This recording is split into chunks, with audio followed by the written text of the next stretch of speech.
everyone, it is Coach Dave here, and we are into week 2 of the time attack. We'll be at the Indianapolis Motor Speedway, but going the wrong direction compared to Indy 500, which is a shame. They should just do the whole thing on the oval. What do you reckon? We need that track layout, who knows? Alright, difficulties about this track. You're connecting a lot of corner sequencing, and also it's a relatively, well, it is a flat track. And that makes reference points a bit more difficult. When a track has a few undulations, you have a bit more visual reference points that you can rely upon as opposed to just brake boards or the edge of curbs. So going around this track here, especially like corners like this one, the apex is very blind because it's so flat. So you've got to, just like at Watkins Glen, it's always about rhythm, and because you're doing a time attack, you're going to do plenty of laps around here. But it's something that you always have to keep in mind. There'll be a tendency sometimes to miss some of these apexes just because of the flat nature of this racetrack. Another complication, because it's corner sequences, there'll always be a tendency to carry too much speed through the first corner, which leads into another corner. So the second part of your sequences could lead to understeer on the exit and missing those apexes as well. And in most of these cases, the second phase of these sequences leads onto long straights. So oftentimes you've got to sacrifice the first part of the sequence, the first 1 or 2 corners, to make sure that the third corner, like the one we just went through now, you want to make sure that that corner there is the corner that you prioritize through the right sequence. Alright, so we're going to start a lap. We'll go slowly, just like at Watkins Glen. This track guide is not about me setting the fastest time, is to point out areas which you need to focus on. So just as we start this lap here, just keep in mind that that's quite a late apex. So you want to turn in relatively late for that corner, relatively speaking, so that you can get on the power with a straight car and get a good run onto the straight. In GT cars, the aim is always to try to get to 100% power as soon as we can, and we cannot do that if we have too much steering angle in the car, right? Always keep that in mind. If you have too much steering angle in the car, it's going to take, you'll sit at like 50% throttle for too long. Alright, braking, use the brake boards obviously on the left there, I think around the 300 mark, and take a nice clean apex and keep to the right so that you open up this left-hander here. Alright? Open up the left-hander because you want to try and go flat from the point that you get on the power at the exit of T1 all the way through this sequence here.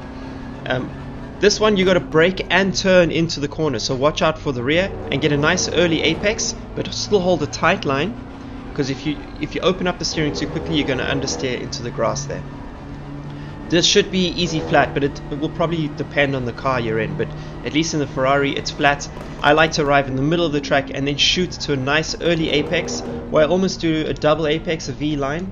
The key thing here is not this left-hander, so you sacrifice a little bit of speed through the left-hander, hold a nice tight line so you can get this right-hander correct. Early apex, and use as much track as you can on exit. If you go too fast into that right-hander, you're going to miss the apex. It's going to delay the point at which you can get on power. That's the thing, we always got to measure that. Like, okay, you may be sacrificing 2 or 3 kph at the apex, but the car is pointing straighter sooner, which means I can get to 100% power sooner. Braking around these CrowdStrike boards here, just, because this is a time attack, they're probably not going to be knocked over. You shouldn't be knocking those over. In a race, you're going to need some backup reference points, because if those do get knocked over, you're not going to have your good braking boards. Alright. Turn in early for this right-hander to open up this next left-hander. Sacrifice some of your speed through this right-left sequence in order to stay to the left so that we can get a really nice run through here. Cut the corner without abusing track limits, and your aim there is to carry speed through the apex and get on the power as soon as you can for this long-ish flat-out sequence. It's obviously not a straight because we've got this right-hander that runs through it. Clip the curb there, minimize some of the distance covered, and don't brake too late for this corner. It's tempting to brake at the 200, but you will miss this apex here. Traditional apex there, so like not late, not early, just in the middle, bang, go all the way to the left, then bring it back to the right as soon as you can, and aim for a late apex here. So if you turn in too early there, you're going to end up going off on the grass like that. You want to avoid that.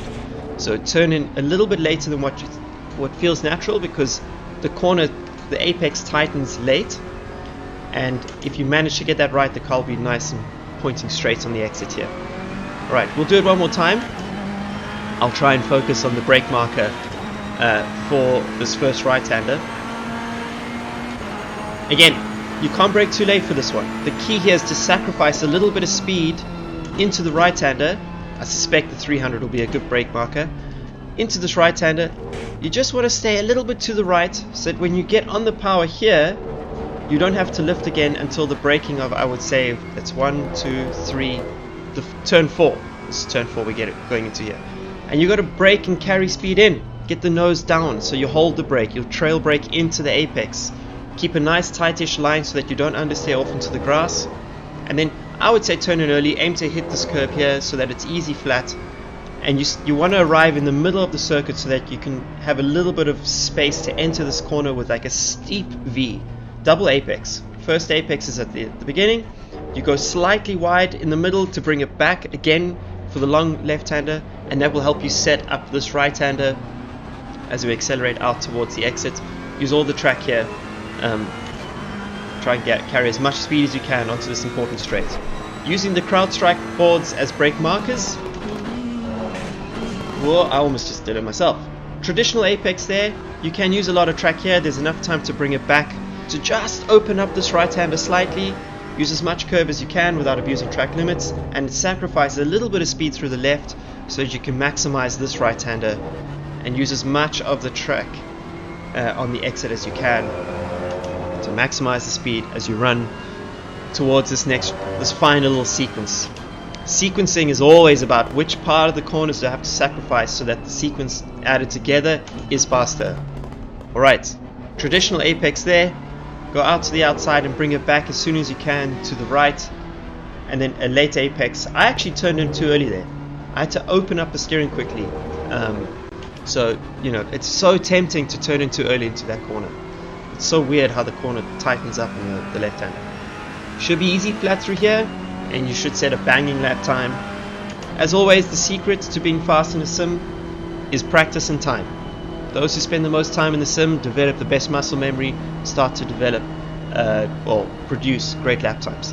Anyway, I wish you luck for CDA Time Attack Week 2, and until the next one, catch you around the next lap. Peace.